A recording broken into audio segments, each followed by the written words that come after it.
All right, let's go to the 5,000-meter run. There you see the records, World Collegiate and Division. And here's the lanes: Conover, Watts, Dunham, Wilson, Asuma, Nolan, Lanson, Freeman, Gianti, Spence, Petrini, Ferris, Rios, and Cook. In that order, lanes 1 through 14. And Ralph, favorites in this one?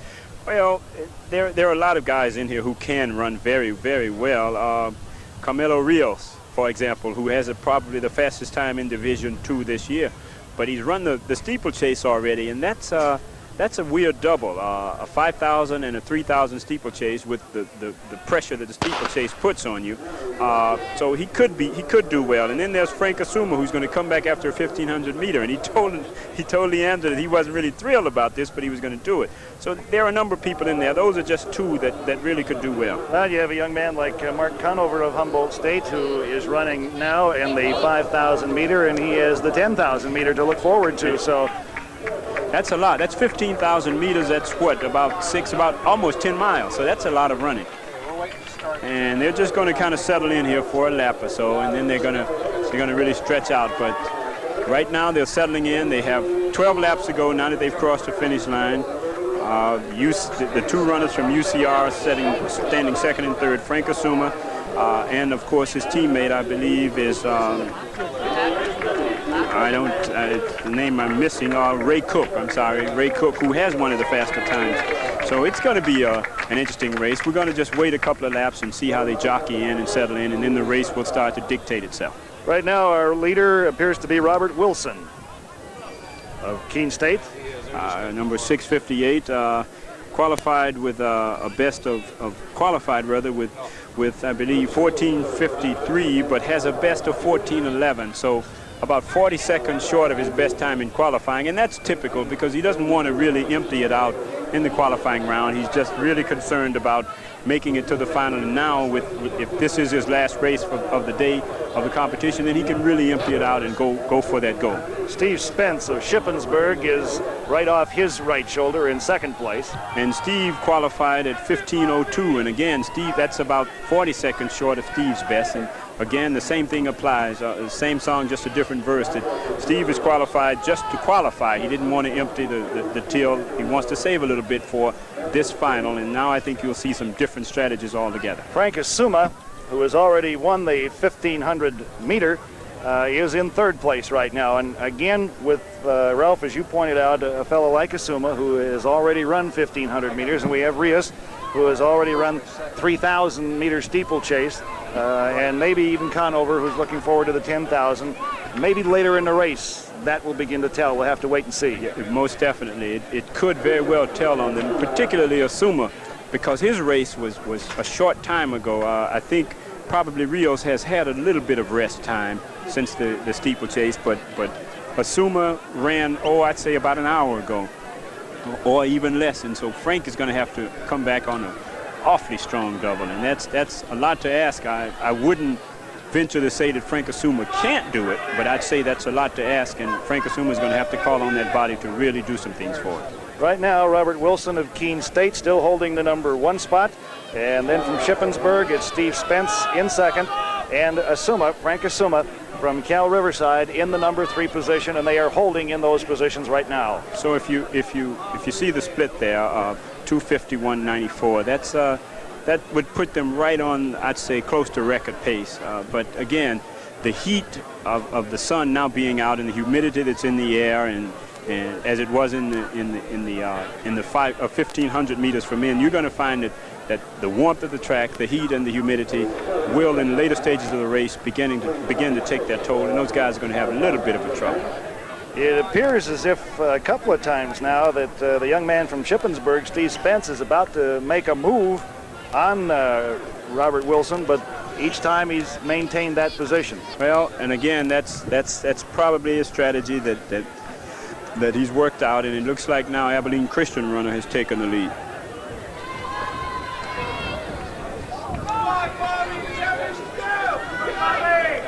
And now they've crossed the finish line, I believe, with about 11 laps to go. So they're moving, 10 laps to go. I believe it's James Nolan now of Indiana Evansville in first place. And he got in with a hand time of 14:52.3, and but that doesn't mean anything. And he's taking water as he goes around the track, and he's taking water, consuming some water, and then throwing some other on him just to kind of cool things off. Because, as I said, it's really warm out here. It's humid. We're about a mile from the Mississippi River, and it's rained a lot in this area over the past few weeks, and so it's really, the ground is still really damp, and it's really humid. So guys are going to try and keep cool and keep it together so they can really run a good race. Matter of fact, there are several communities that are a little bit closer to the Mississippi than they would like to be at this time. It's overrun its banks in several places. Yes, I noticed that as I drove in from Hopkinsville, Kentucky. The river's pretty prominent right now, spread all over the country. And now I believe they would have about 9 laps to go, I think. Well, it appears again that Robert Wilson of Keene State has now regained first place. Robert Wilson of Keene State has regained possession of first place. And Spence has moved back into second place from Shippensburg, and Azuma has moved back into third now. And it looks like Mike Lansdon from SLO, who's now fourth. And Azuma is still hanging in there, and I imagine the competitor that he is, he will hang in there because he's a tough competitor, and he has pride. He doesn't want to look bad, but it's awfully hard for him. Well, while this race goes on, let's go to the triple jump and David McFadden. He should be the odds-on favorite to win this. He's the only guy in the competition who's gone over 54 feet. He went 52.6 or so in the qualifying round, only took one jump and then just kind of backed off. I don't know what problems he's been having in the early stages of the competition, but he should win it very easily. Ralph, you said you competed in this, and it's really tough on your body. It's tough. It's really tough on your body. Your entire body just kind of vibrates with each recontact with the ground. And if you can watch it here in the slow motion, you'll see that there are your body absorbs some really major shock. All right, here's the first phase. He goes off his left foot. Look at the shock. Right foot onto his right foot and out into the pit as far as he can. And they're still looking at it, so it probably is a pretty good mark. It may have even put him into the lead, but again, you see the stress and the ankles, both ankles being taped. He's in a little bit of pain. Well, we had a lead change momentarily in the 5,000-meter run. Harry Freeman of St. Augustine's had taken over first place, but now again Robert Wilson has reasserted himself and has regained possession of first place. Spence of Shippensburg is in second place, and Azuma is in fourth right now. Let's go back to the pole vault again. Dale Jenkins from Abilene Christian, his final attempt at 18.6. If you recall, just a few minutes ago, he took an attempt and just banged the ball around, and it almost stayed on. Now he's going to try again. Final attempt. He's already won the competition, and Abilene Christian, I think, has picked up 4 of the top 5 places, so they've gained immeasurable points here in their quest for the national championship. Dale Jenkins, who trains quite often since their teammate with Brad Pursley, and Pursley has already said in an earlier interview that since he didn't win, he was very happy that his teammate won. So he's waiting on that erratic win to sort of assume some consistency. Well, 18.6, the mark he's shooting for. It's a long way up there, Ralph. It's even longer coming down. It's quicker coming down, though. Yes, but thank goodness for the new inventions of the porter pits and those kind of pits that save your body from struggling now. Because when I was competing, one of the reasons I did not like pole vaulting was because you were only allowed to have an 18-inch pile of sawdust, which means that's hurting. And we've talked about just the tremendous development of physical ability in these young men, but the development of equipment has got to have helped an awful lot too. It has, and I think one of the things you're seeing right on your screen now is the development of running surfaces, as Spence from Shippensburg takes the lead again, but running surfaces have improved. It's a lot easier to run. You don't have to worry about the track being so messy and muddy. In a race like this, a few hours earlier when it was raining, everybody behind the leader would be just covered if it was an old cinder track now. They'd just be covered with mud. Well, Spence of Shippensburg remains in first place, and I believe that's Rios right behind him. He has the number 555 on his chest. We've got him listed as 55, so We'll assume that's him anyway, and I kind of recognize him from the steeplechase. And right behind him is Azuma. I believe you're right, but we certainly don't have any trouble recognizing Frank Azuma. And they've kind of stretched it out now and settling in, so things are, the race is kind of settling in, and you're beginning to see some patterns develop. Harry Freeman of St. Augustine's is in 4th place right now. And Rios has now moved dead even with Spence of Shippensburg. So they are stride for stride, side by side, as they come right across in front of us. And again, Freeman of St. Augustine's tried to take Azuma, but Azuma fought him off. Well, here goes a vault with Dale Jenkins. Final attempt at 18.6. No. Didn't make it. No. Caught it on the way up. No, you could see that one about 3/4 of the way through the vault. He looked as if he gave up on it and just said, I'm not going to make it, and let it go. Really came the closest on his first jump where the bar bounced around quite a bit. And you'll see it here in slow motion as he starts his sprint. There's no problem here. On his first one, though, it seemed like he had a really long final step. Let's see here. His run was much better there. But as you see his turn, he didn't even, he more or less straddled the bar. It wasn't a good effort at all, and I'm sure he knew it, but he's won it. He's led his teammate to close to a sweep for that event, and so that's going to help their team standing tremendously. Well, there you get a good look at the young man that has won the pole vault competition, and again, Abilene Christian with the top 4 finishers in that event, so that will add to their team totals. And right now, young Steve Spence of Shippensburg has moved back out into first place in the 5,000-meter run. Rios is second, Azuma is third, and we have a little bit of a gap now between third and fourth as Robert Wilson of Keene State continues to hold down 4th place. And while a little bit of an update, we saw David McFadden of Virginia State take the triple jump a few minutes ago, and he jumped 52 feet 6 inches. So that's put him into the lead, and I doubt very seriously if anyone can head that. At this point, no one has gone over 52 feet, so they'll have to be tough to beat that. Spence continues to hold on to the lead in the 5,000-meter run, and Rios second, Azuma third, and we now have a new man in 4th place, and they're all the way across the track from us, so we'll here's a young man that was in the race, and evidently the heat got to him, Dave Dunham of Lowell. So evidently the heat you mentioned, Ralph, it has its effect. It is warm. It is extremely warm here, and it's humid more than just warm. I think you can take the heat, but the humidity is something that'll really take its toll, and you can see Dave Dunham from Lowell is just really, really having trouble.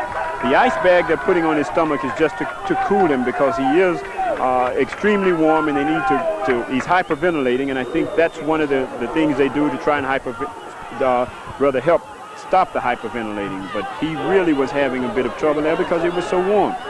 Now Carlos is Rios, I'm sorry. Carmelo Rios seems to have taken the lead, and they've got a little less than a half mile to go now.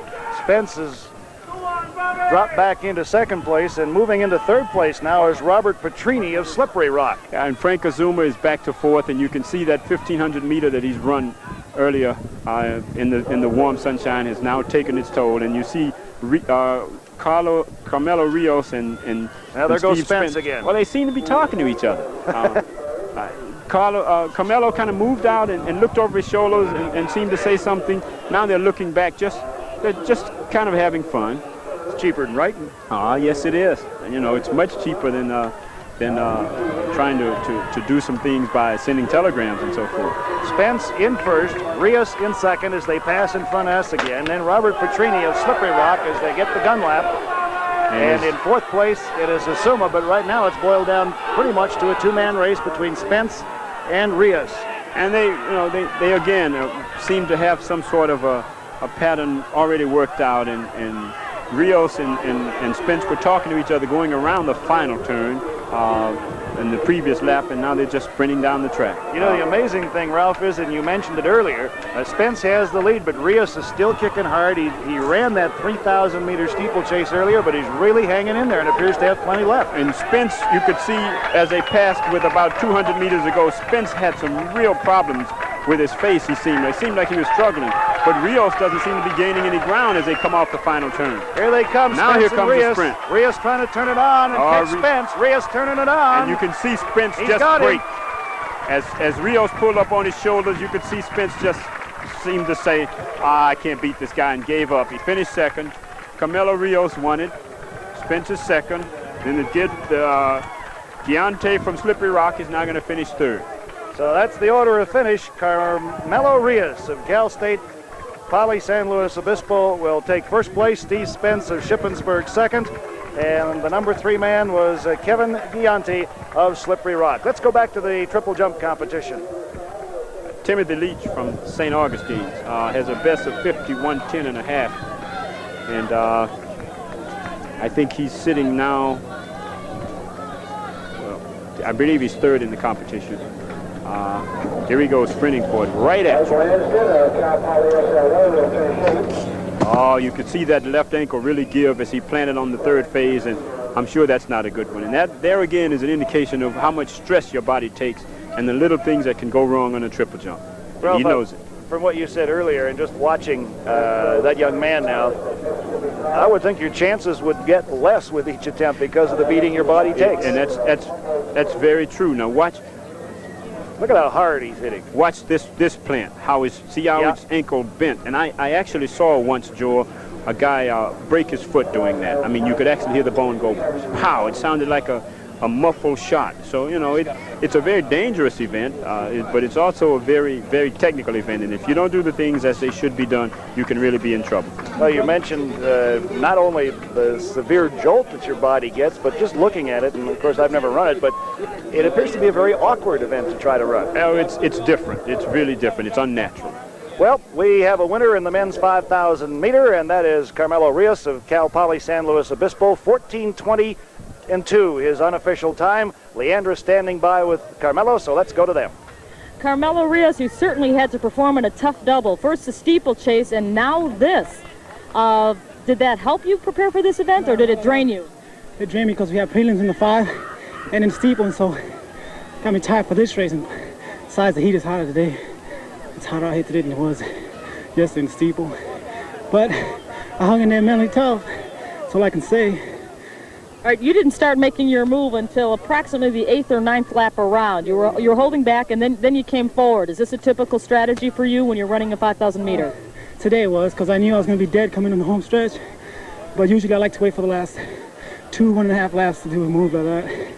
But okay, yes. On the last couple of laps, or particularly on the last lap, you were talking with Spence, the guy who was running with you. What was the conversational exchange there? We just wanted to make sure we had enough, a big enough gap between us and the third place guy. This way we don't get run down the home stretch. So what did you say to him? I said we better pick it up this little lap here if we want to open up the gap. Okay, we have your time. It's unofficial, of course, at about 14:20. Your thoughts on that performance? Well, it's a respectable time, but you got to take in consideration the weather today. It's an okay time. Did you see the runner from Lowell collapse and pull out of the race? Oh, yeah, he got tripped, and it's hard to get going again in a day like this. Okay, our congratulations to you, Carmelo Rios. A fine performance. Thank you very much. Gentlemen? All right, thank you, Leandra. And there we found out what happened to the young man from Lowell. We didn't catch it. He got tripped. So our winner, Carmelo Rios, in the 5,000 meter run at NCAA championship.